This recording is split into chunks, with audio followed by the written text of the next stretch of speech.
축복합니다. 잘 오셨습니다. 우리 옆에 분들하고도 인사 한번 해볼까요? 주님의 이름으로 사랑합니다.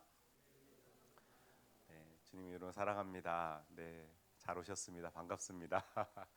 아, 오늘부터 이제 저와 함께 드디어 신약으로 넘어왔습니다. 이제 신약을 묵상해 나아가려고 하는데요. 그런데 여러분, 이 신약도요, 처음부터 쉽지가 않습니다.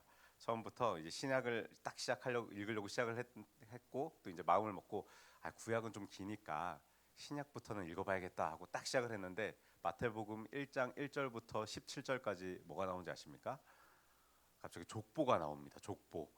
내 족보도 아닌데, 내 족보도, 내 조상도 내가 누군지 모르는데 갑자기 예수님 조상들의 이름이 막 쫙 등장하기 시작해요. 그러면서 누가 누구를 낳고 누가 누구를 낳고 누가 누구를 낳고 막 이러면서 아브라함부터 시작해서 다윗까지 몇 대가 있다고요? 14대가 있고요. 그리고 다윗부터 바벨론 포로 전까지 몇 대가 있다고요? 14대가 있고요. 그리고 바벨론 포로 후부터 예수님까지 몇 대가 있고요? 14대. 똑같습니다. 그러니까 기억하긴 편하죠. 14대, 14대, 14대. 막 이거 뭐 때리는 것 같은데 14대라 그러니까 이거 다 합치면 몇 대죠? 예수님까지 아브라함부터? 어? 갑자기 계산이 안 돼요. 곱하기 3 하면 되는데 네, 42대. 42대 맞는다 생각하면 돼요. 42대가 이제 아브라함부터 예수님까지 그 대수인데 이걸 보면요, 여러분 이름도 되게 낯설고 반복되는 표현도 많고 그러면서 문득 이런 의문이 듭니다. 아니 왜 이렇게 성경에는 그냥 읽기 편하게 우리 하나님 좀 성경 좀 읽기 편하게 좀 만들어 주시지 왜 누가 누굴 낳고 하면서 이 복잡한 이름들 알지도 못하는 이름들 심지어 처음에는 좀 익숙한 이름들이 나오다가 뒤쪽에 가면 갈수록 잘 모르는 이름들이 등장하거든요. 그러니까 왜 이런 것들을 기록해 놨을까 좀 의문이 들기 시작할 수 있습니다. 그런데 여러분 오늘 이 마태복음을 기록한 저자가 누군지 아십니까? 마태예요. 마태가 기록한 복음서라서 마태복음입니다. 그럼 다른 문제 내볼까요? 마가복음은 누가 쓴 걸까요? 마가가 쓴 거예요. 이렇게 생각하시면 됩니다. 그럼 사도행전은 누가 썼을까요? 사도가 썼다 이렇게 하면 틀린 거예요. 누가가 썼습니다. 누가복음을 쓴 누가복음을 사도행전까지 이어서 쓴 거거든요. 그래서 여러분들이 나중에 성경 통독을 하실 때는 누가복음을 읽고 그 다음에 요한복음으로 넘어가지 마시고 사도행전으로 넘어가셔야 좀 뭔가 글씨체도 비슷하고 또 이 작가가 똑같다 보니까 비슷한 흐름으로 넘어가게 되는 겁니다. 그러니까 사도 아니에요. 사도행전은. 예. 그래서 여러분 마태는요 이 복음서의 문을 열면서 족보부터 시작합니다. 예수님의 족보. 왜 그랬을까요? 우리 얼마 전에 이제 수능 끝났는데 우리 재수생들 왜 우리 언어 영역하면 뭐가 제일 중요하죠? 독해. 독해 중요한데 그 독해를 쓴 글을 쓴 저자의 마음이 어떤가 우리가 독심술을 해야 되거든요. 수능 보려면은 그래서 문제를 막 풀어야 돼요. 그것 때문에 작가의 의도가 뭔지를 알아야 되는데 마찬가지입니다. 마태도 이 족보를 썼던 이유가 있겠죠. 마태가 의도한 바가 있었습니다, 여러분. 그래서 글의 도입에는 여러분 나중에 우리 이제 대학생들은 논문도 써야 되고 또 이제 취직하려면은 또 뭐도 써요? 자소서를 써야 되죠. 제가 소설을 써야 된다는 이유는 아시죠? 예, 내 이야기가 별로 없는데 소설을 막 써야 됩니다. 몇 장을. 근데 그걸 쓰더라도요. 내가 이거를 통해서 무엇을 전달할 건지를 제대로 초반에 말해줘야 돼요. 왜냐면은 이 면접관들은 이 자소서를 수백 장을 보거든요. 근데 처음 딱 몇 문장이 눈에 안 띄면은 바로 버립니다. 그래서 그 첫 문장에 내가 이걸 통해서 뭘 말하고 싶다 이거를 딱 써야 돼요. 근데 마태가 그런 의도를 가지고 있었고 그리고 마태가 정말 중요한 거는요. 이 마태복음을 읽는 대상들을 고려하면서 시작했다라는 겁니다. 마태가 누구를 대상으로 이 마태복음을 썼을까요? 바로 유대인들을 위해서 이 마태복음을 썼어요. 그럼 누가는 이방인들, 헬라인들을 위해서 썼거든요. 그래서 어쩜 저희는 유대인입니까, 이방인입니까? 성경으로 말하면 저희는 이방인이죠. 그래서 저희가 이 복음서를 볼 때 누가복음이 제일 저희가 보기가 편해요. 글씨체도 그렇고 문체도 그렇고. 근데 마태복음은 조금 어려워요. 왜냐하면은 유대인들의 문화를 마태가 너네 이 정도는 알고 있지 하고 베이스를 깔고 가기 때문입니다. 그래서 여러분 저도 이 청년부 설교고 또 이 어른 예배 설교니까 지금 이렇게 준비해서 말씀을 드리지 저 유치부 설교 이렇게 들어가면 이렇게 안 해요. 그래서 아영이 왔니? 한 주간 잘 지냈어? 그래서 와 천우나 멀리서 왔구나. 또 막 윤빈아 오랜만이다. 지난주엔 빠지더니 막 이러면서 막 던지면서 얘기를 막 할 수 있는 거죠. 그러면서 분위기 아이스 브레이킹하고 막 유치부 예배나 뭐 초등부 예배 이럴 때는 그렇게 하지만 우리 어른들 예배니까 제가 조금 더 걔네들보다는 수준이 좀 있잖아요. 유치부보다는 그죠? 그래서 좀 이 난도를 올려서 이렇게 얘기를 하는데 마태는요. 그래서 유대인들을 대상으로 썼기 때문에 유대인들이 배경으로 가지고 있었던 그 배경 지식을 거리낌 없이 막 던지는 겁니다. 그래서 우리가 마태복음을 마주할 때는 이 뭐야 마태복음 처음 시작인데 왜 이렇게 어려워 이렇게 우리는 생각할 수도 있다라는 거죠. 그러면 여러분 마태가 말하고 싶은 것이 있다고 했는데 무엇을 말하고 싶었을까요? 바로요. 예수님은 하나님의 약속의 흐름 안에서 오신 분이라는 것을 마태는 유대인들에게 전달하고 싶었던 겁니다. 뭐라고요? 예수님은 하나님의 약속의 흐름 안에서 오신 분이다. 우리 마태복음 1장 1절 말씀 같이 읽어보겠습니다. 시작. 마태가 이렇게 시작해요. 아브라함과 다윗의 자손 예수 그리스도의 계보라. 이게 무슨 말을 하는 거냐면요. 유대인들에게 야 너희들이 생각하는 우리의 뿌리 아브라함으로부터 시작했고 그리고 메시아가 다윗의 왕위를 입고 오신다고 말씀을 했거든요. 이거를 유대인들은 알고 있었습니다. 그러니까 그분 아브라함으로부터 시작했고 다윗의 왕위를 입고 오실 그분이 누구냐면은 바로 예수님이야. 이 말을 마태가 하면서 유대인들에게 시작을 하는 겁니다. 여러분 복음은요 분명한 하나님의 약속에서 시작되었습니다. 마태는 이 하나님의 복음, 하나님의 약속이 신약에 갑자기 뿅 하고 등장한 게 아니라요. 구약에 등장하는 이 믿음의 조상들로부터 하나님이 하셨던 그 약속, 그 약속이 없어지지 아니하고 계속 이어져 오면서 그 약속을 마지막으로 성취해 나아간 분이 누구냐? 바로 예수님이야. 너희가 핍박했던 그 예수, 그분이 우리의 메시아셔라는 얘기를 하면서 마태복음을 시작하고 있는 겁니다. 그래서 저는 오늘 이 족보를 보면서요 한 두 가지를 같이 한번 생각하고 좀 묵상을 해보려고 하는데요. 첫 번째 묵상은 이것입니다. 같이 한번 읽어볼까요? 시작. 하나님은 약속을 잊지 않으시는 분이다라는 건데요. 여러분 예수님의 족보를 자세히 들여다보면요. 하나님이요 얼마나 신실하게 그 약속을 이어오고 계시는지 우리가 발견할 수 있습니다. 먼저 하나님은 이 아브라함에게 이렇게 약속해 주셨죠. 우리 창세기 12장 2절과 3절 말씀 같이 한번 읽어보겠습니다. 시작.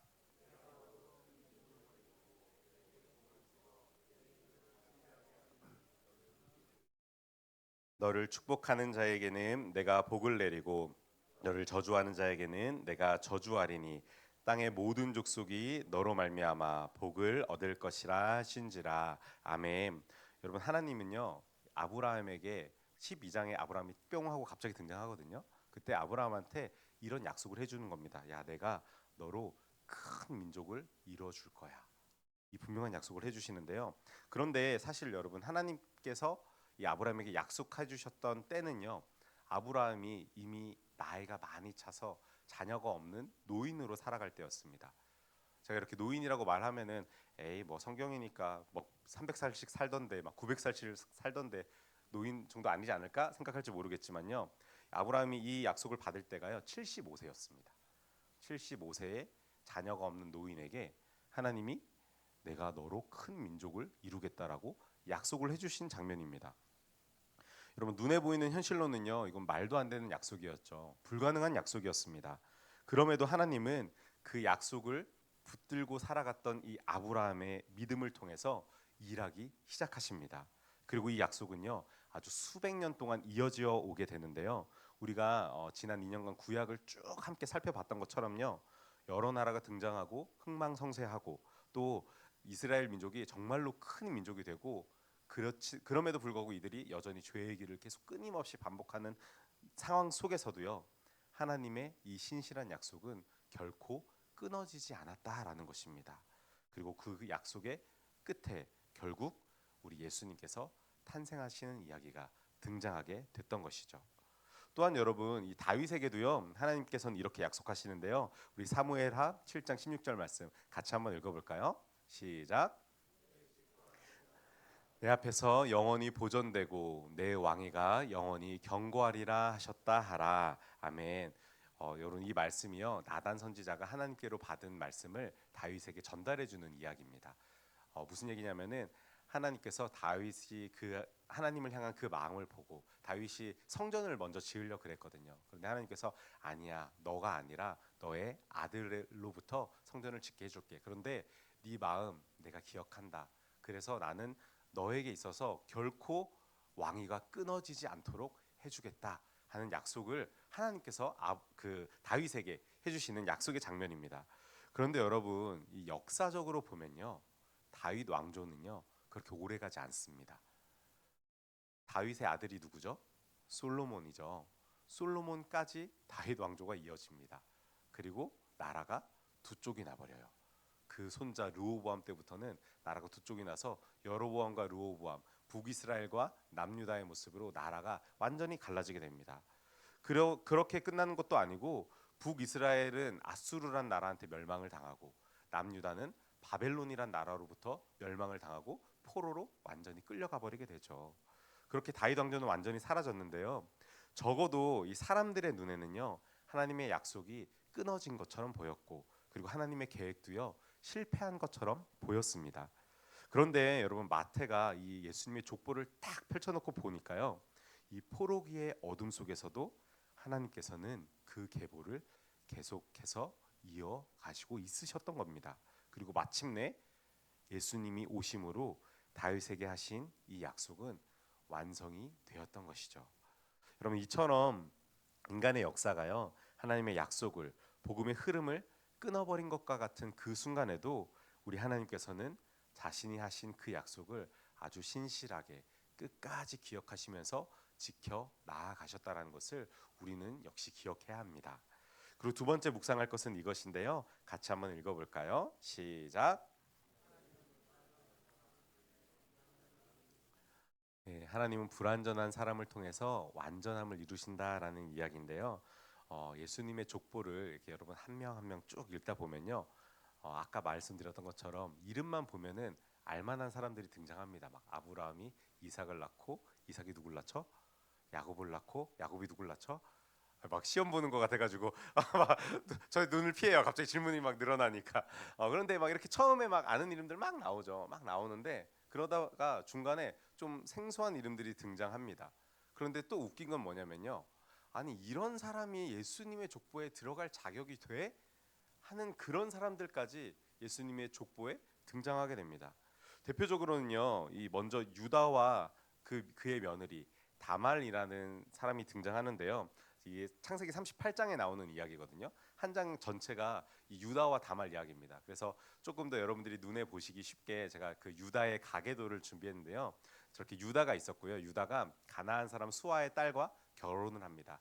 그래서 아들 3명을 낳는데 엘과 오난과 셀라 이렇게 역순으로 그 첫째, 둘째, 셋째 아들이 태어납니다. 그리고 그 엘과 결혼한 사람이 바로 이 며느리 다말이라는 사람인데요. 성경에서는 이유는 적혀 있지만 그 첫째 아들 엘이 하는 모습이 여호와 보시기에 악하게 여겼더라 하면서 여호와께서 이 엘을 죽이셨다라고 성경은 기록하고 있습니다. 그러다 보니까 이 다말을 통해서 이 유다의 가계가 이어져 나아가야 하는데 아들이 태어나야 되는데 유대법에 따르면요, 다른 아들이 있으면은 그 첫째 며느리에게 들어가서 그 대를 이어가게끔 하는 게 유대법에 있습니다. 그래서 이제 유다가 둘째 아들이었던 오난을 이제 다말과 잠자리를 할 수 있도록 이렇게 보내주죠. 그런데 이 오난이 다말과 잠자리를 하는 도중에 이 바깥에다 사정을 하는 상황이 생겨버립니다. 그래서 고의적으로 임신이 안 되게끔. 그러니까 오난 마음속에는 어떤 마음이 있었을까요? 굳이 내 자식도 아닌데 내가 굳이 형의 아들을 이렇게 낳아줄 필요가 있을까 하는 생각이 있었던 거죠. 그래서 그런 행동을 통하여서 하나님께서는 이 오난의 행동이 악하다 여겨서 오난도 죽여버리십니다. 그러자 마지막 누구만 남습니까? 셀라만 남죠. 이 셀라를 이제 며느리 다말에게 주어야 되는 상황인데 유다가 덜컥 겁이 난 겁니다. 셀라까지 죽으면 어떡하지? 이제 아들이 하나밖에 없는데. 이런 마음이 들어서 이제 다말에게 이렇게 얘기하죠. 다말, 셀라가 아직 너무 어려서 셀라가 장성한 다음에 너에게 들여보내줄게. 그리고 대를 이어갈 수 있게 해줄게. 이렇게 약속을 합니다. 그 말을 믿고 다말이 끝까지 지켜내고 있었는데요. 그런데 시간이 지나고 셀라가 자랐음에도 불구하고 유다가 셀라를 자신의 남편으로 주지 않는 겁니다. 그러자 이 다말이 조금은 불법적인 방법으로 자기 모습을 꾸며가지고 유다와 동침하게 됩니다. 그래서 아들을 낳아서 베레스라는 아들이 이 계보에 족보에 올라가게 되는데요. 여러분 거의 막장 드라마 수준의 이야기 아닙니까? 며느리와 시아버지가 잠을 자서 아이가 태어나서 그 아이가 그 가게를 잇는 그런 이야기가 예수님의 족보에 들어가 있는 겁니다. 그리고 또 여러분 이 족보를 보면요, 이 마태복음 1장 5절 말씀에 이런 말씀이 있습니다. 살몬은 라합에게서 보아스를 낳고 보아스는 룻에게서 오벳을 낳고 오벳은 이새를 낳고 이새가 누구죠? 다윗의 아버지죠. 그렇게 이어지게 되는데요. 근데 제가 이쪽에 이름에 이렇게 색칠해 놨죠. 누구 먼저 색칠해 놨죠? 라합. 라합이 어떤 사람입니까, 여러분? 기생입니다. 성경에 라합을 뭐라고 표현하냐면은 여리고의 기생이다. 기생이 어떤 사람입니까? 오늘날로 바꿔 말하면요, 몸 파는 사람입니다. 창녀를 뜻합니다. 그런 역할을 한 사람이 라합이었는데요. 이 라합의 아들이 누구냐? 보아스입니다. 그래서 여러분 룻이랑 보아스랑 만날 때 보아스에 대해서 묘사하는 장면을 보면요, 보아스가 성품은 너무 좋은데 결혼을 못하고 그리고 나이가 많이 찼더라 이렇게 성경은 표현하거든요. 보아스가 왜 결혼 못했을까요? 엄마 때문입니다. 엄마가 기생이고 창녀라는 것을 사람들이 알았기 때문에 창녀의 자식인 보아스에게는 결혼을 시켜주지 않는 겁니다. 자기 딸을 보내주지 않는 겁니다. 그래서 보아스가 오랫동안 결혼을 못하고 있는데 보아스가 만난 여인이 누굽니까? 룻입니다. 룻. 룻과 만나서 결혼했는데 룻은 또 어떤 사람이었습니까? 이방 여인이었죠. 모압 여인 룻이었습니다. 그런데 오늘 요즘으로 말할 것 같으면은 이제 외국인하고 결혼한 거예요. 그러면은 우리는 또 의문을 가질 수 있죠. 외국인이랑 결혼한 게 왜? 근데 이건 유대 문화를 잘 몰라서이기 때문인데요. 유대인들은요, 이방인들을 자신들이 키우는 개돼지만도 못하게 쳐다봤습니다. 하나님께 드리는 제물만도 못하게 바라봤던 게 유대인들이 이방인을 바라보는 시선이었습니다. 그렇기 때문에 룻이 이 족보에 들어가는 것은요, 유대인들로 하여금 굉장한 치욕감이 있었을 겁니다. 또 여러분 족보에서 다윗을 언급하는 장면이 있습니다. 이 다윗을 언급하는 장면을 보면요, 다윗의 아내 밧세바에게서 솔로몬이 낳고 이렇게 성경은 기록하지 않습니다. 뭐라고 기록한지 아십니까? 다윗이 우리아의 아내에게서 솔로몬을 낳고라고 성경은 기록하고 있습니다. 왜 이렇게 기록할까요? 밧세바가 원래 우리아의 아내였습니다. 그렇죠? 그런데 다들 전장터에 나가 있는 그 상황 속에서 다윗이 혼자서 왕국에 남아서 옥상에서 거닐다 보니 저 아랫집에 지붕 뚫린 집에서 어떤 여인이 아리따운 여인이 목욕하고 있는 장면을 본 겁니다. 그래서 신하를 불러가지고 야, 저 여인 누구냐? 그랬더니 신하가 왕께 충성하는 우리아 장군의 아내 밧세바입니다. 라고 했더니 다윗이 죄를 짓는 원초 초석이 되어 버리죠. 그래서 우리아를 전장 맨 앞쪽에 보내서 죽여버리는 일이 발생하고 그 죽은 상황에서 그 밧세바를 데려와 아내로 취해버리는 그런 상황이 있었습니다. 그리고 하나님께서는 그것을 굉장히 악하다고 하셔서 벌을 주시고 또 죄를 물으시죠. 구약에 그런 이야기 등장하는데 이 족보에서는 뺄 법한 이런 이야기도요, 아주 치명적인 다윗의 범죄를 그대로 적어놓는 겁니다. 밧세바의 아들이라고 적지 않고 우리아의 아내 솔로몬 이렇게 얘기를 하는 겁니다.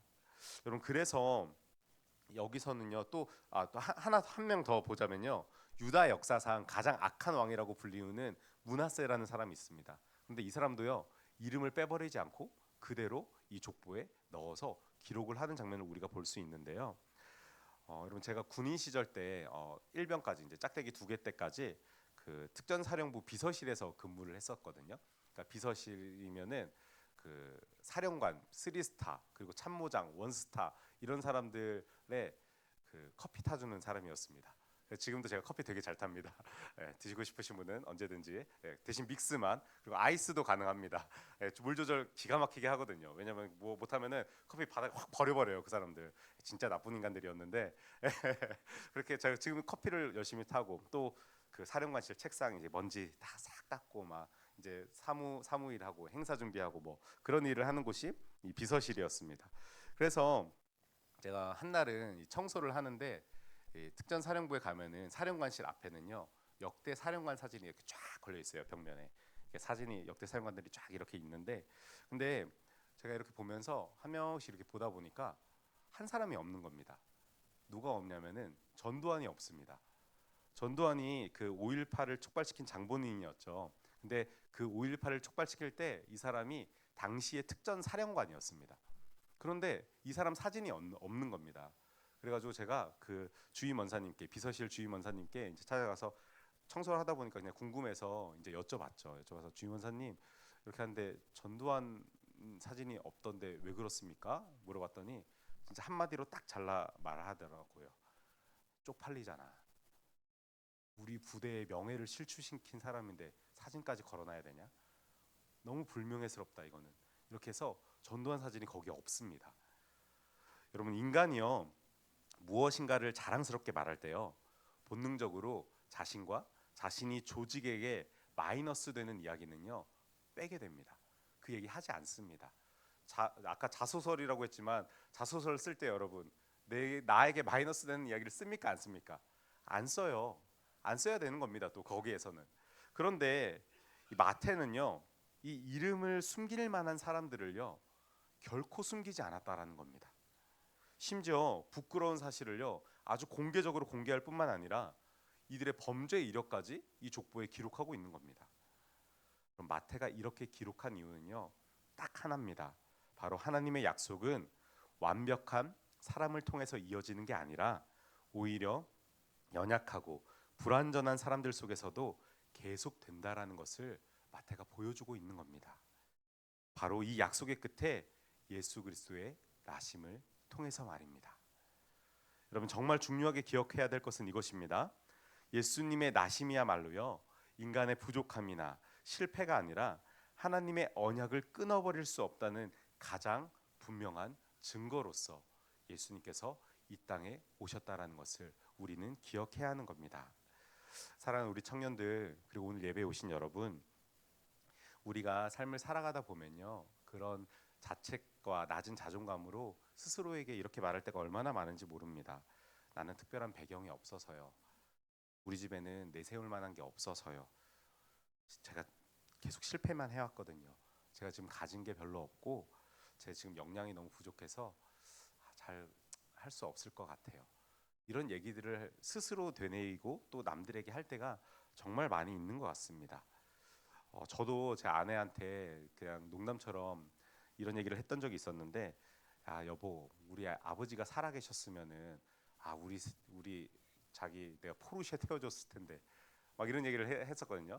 제가 오늘 말씀을 준비하면서 이렇게 저희 아버지가 학원을 같이 대치동에서 시작을 하셨었는데 그 학원이 굉장히 커졌더라고요. 그래서 전국으로 막 해서 오늘 한번 검색을 해봤더니 2008년도에 주식에 상장된 겁니다. 이 학원이. 그래서 거기 원장님 이름이 익숙한 이름이 있길래 딱 봤더니 같이 창업하신 분이더라고요. 근데 이분이 매년 배당금으로 2008년부터 지금까지 20억을 받아왔답니다. 갑자기 제가 현타가 확 왔어요. 그래서 야, 저 인간 고소해? 우리 아빠를 그렇게 부려먹었더니 막 이런 생각을 막 들면서 막 그런 마음이 들었는데, 근데 제가 이 얘기를 아내한테 했더니 아내가 이렇게 얘기를 하더라고요. 여보, 그럼 우리가 못 만났어. 제가 그 말 듣고 그치, 정신이 번쩍 들고 자기가 날 만났겠어? 그러면서 어디 가서 쓰러져서 술 마시고 다녔겠지? 막 이런 얘기를 하는데 비꼬는 말이었구나. 그래서 생각을 했었는데 역시 자매들이 참 슬기롭다 이런 생각이 들었습니다. 여러분, 우리는요 내 능력이나 내 배경 그런 거에 대한 불평과 불만이 정말 쏟아질 때가 얼마나 많은지 몰라요. 그런데 내 의지와 상관없이요 내 주어진 환경에 내 스스로도 원망하면서 주저앉을 때도 정말 많이 있다는 겁니다. 그런데 오늘 우리가 묵상한 예수님의 족보는요 우리에게 이것을 이야기하고 있습니다. 내 인생의 시작에도 하나님의 언약이 있다. 여러분들의 인생의 시작에도요 하나님의 약속이 있고요 하나님의 분명한 언약이 있고 여러분들을 향한 하나님의 놀라우신 계획이 들어있다라는 겁니다. 내 가정의 모습이 어떠하든지 내 과거에 어떤 흠이 있든지 내가 어떤 연약함을 가지고 있든지 하나님은 그 모든 것 위에 하나님의 계획과 언약과 약속을 통하여서 그것을 두고 일하시는 분이 우리 주님이라는 겁니다. 내가 흔들리고 넘어져도 우리 하나님께서는 그 약속 잊지 않으시고 끝까지 그 약속을 이루어 가시는 분이라는 것을 기억하시기 바랍니다. 그래서 여러분, 우리도 믿음의 고백을 해야 합니다. 제가 잘 안 하는 거긴 하지만 한번 따라해 볼까요? 하나님, 나의 모든 시작과 과정 속에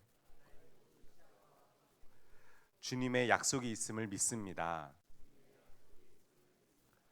내가 부족해도 주님은 약속을 이루시는 분입니다. 아멘.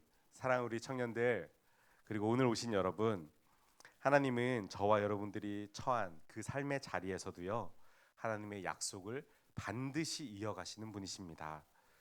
예수 그리스도 안에서 시작된 그 언약의 흐름, 오늘도 우리 가운데에 이어지고 있으니 그 약속을 붙들고 새로운 한 주를 힘차게 걸어갈 수 있는 저와 여러분들이 되시기를 주님의 이름으로 축원합니다. 기도하겠습니다. 아버지 하나님, 마태